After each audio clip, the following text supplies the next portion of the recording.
ലൈംഗിക ആരോപണം നേരിടുന്ന രാഹുൽ മാങ്കൂട്ടത്തിലിനെ വിടാതെ ഭരണപക്ഷം. കാട്ടിലെ മാങ്കൂട്ടങ്ങളെക്കാൾ പ്രശ്നക്കാരായ മാങ്കൂട്ടങ്ങൾ നാട്ടിലുണ്ടെന്നായിരുന്നു CPM അംഗം വി ജോയിയുടെ പരിഹാസം.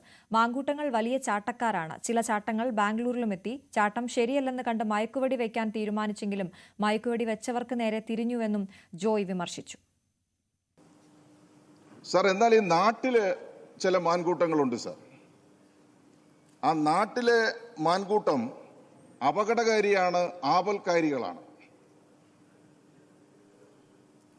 ഇത്തരം മാൻകൂട്ടങ്ങളെ കൊണ്ട് കേരളീയ ജനത പൊറുതിമുട്ടിയ സന്ദർഭം വന്നിട്ടുണ്ട് സർ. സ്വന്തം അച്ഛൻ്റെക്കാൾ പ്രായമുള്ള ആളുകളെയും എടോ എന്ന് അഭിസംബോധന ചെയ്യുന്ന മാൻകൂട്ടവും ഈ നാട്ടിലുണ്ട് സർ. ഔദ്യോഗിക കൃത്യനിർവഹണത്തിന്റെ ഭാഗമായി തെരഞ്ഞെടുപ്പ് സമയത്ത് വാഹനം ഒന്ന് തടഞ്ഞു എന്നുള്ളതുകൊണ്ട് സ്വാഭാവികമായി എല്ലാവരും വഴങ്ങിക്കൊടുക്കുന്ന സമയത്ത് ആ ഉദ്യോഗസ്ഥനോട് നിന്റെ സർവീസിന്റെ പാരിതോഷികം ഞാൻ തരാം എന്ന് പറഞ്ഞതും ഒരു മാൻകൂട്ടമാണ് സാർ. അദ്ദേഹം വല്ലാണ്ട് വിഷമിച്ചു പോയി.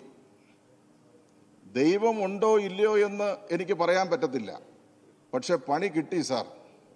അദ്ദേഹത്തിൻ്റെ കരച്ചിൽ നന്നായിട്ട് ഏറ്റു സാർ. സാർ, മാൻകൂട്ടം വലിയ മാനുകൾ വലിയ ചാട്ടമാണ്. എന്നെക്കാൾ പൊക്കമുള്ള അല്ലെങ്കിൽ ഒരു 6-7 അടി പൊക്കമുള്ള തെങ്ങിൻ്റെ മുകളിൽ കൂടെയൊക്കെ മാൻകൂട്ടം ചാടാറുണ്ട് സാർ. ഇവിടെയും ചാടുകയാണ് സാർ. തിരുവനന്തപുരത്തുനിന്ന് എറണാകുളത്തേക്കും എറണാകുളത്തുനിന്ന് തൃശ്ശൂരിലേക്കും അവിടെ നിന്നുമൊക്കെ ചാടുകയാണ് സാർ. ചില ചാട്ടങ്ങൾ കൊണ്ട് ബാംഗ്ലൂർ വരെ എത്തി സാർ. ഇങ്ങനെ ചാടുന്നത് ശരിയല്ല എന്ന് കണ്ടു കാണും. മയക്കുവെടി വയ്ക്കാൻ തീരുമാനിച്ചു സാർ. മയക്കുവെടി വെച്ചു. മയക്കുവെടി ഏറ്റില്ല സാർ. മയക്കുവെടി ഏച്ചവരുടെ നേർക്ക് തന്നെ തിരിഞ്ഞു വന്നു സാർ. അതേസമയം രാഹുൽ മാങ്കൂട്ടത്തിന് പിന്തുണയുമായി രമേശ് പിഷാരടി. ആരോപണങ്ങൾ തെളിയും വരെ രാഹുൽ മാങ്കൂട്ടത്തിലിനെ സ്ഥാനങ്ങളിൽ നിന്നും നീക്കേണ്ട കാര്യമില്ല. വിധി വരട്ടെ എന്ന് പറയാൻ രാഹുലിന്റെ വിഷയത്തിൽ ഒരു പരാതി പോലുമില്ല. രാഹുലിന്റെ സുഹൃത്തായതിനാൽ ഷാഫിക്കെതിരെയുള്ള വിമർശനം സ്വാഭാവികമെന്നും രമേശ് പിഷാരടി പറഞ്ഞു. ഇത് തിരുത്തലുകളൊക്കെ തുടങ്ങണമെങ്കിൽ എവിടുന്നോ തുടങ്ങണമായിരുന്നു. അതുകൊണ്ട് കൺക്ലൂഷൻ ആകുന്നത് വരെ, ഒരു തീരുമാനമാകുന്നത് വരെ, ഇനി വിധി വരുന്നതെന്ന് വരെ എന്ന് പറയാൻ പോലും ഒരു കേസ് പോലും ഇല്ലെന്നാണ് എൻ്റെ അറിവ്. പിന്നെ ഇത് എവിടുന്ന വിധി വരുന്നതെന്ന് എനിക്കറിയത്തില്ല.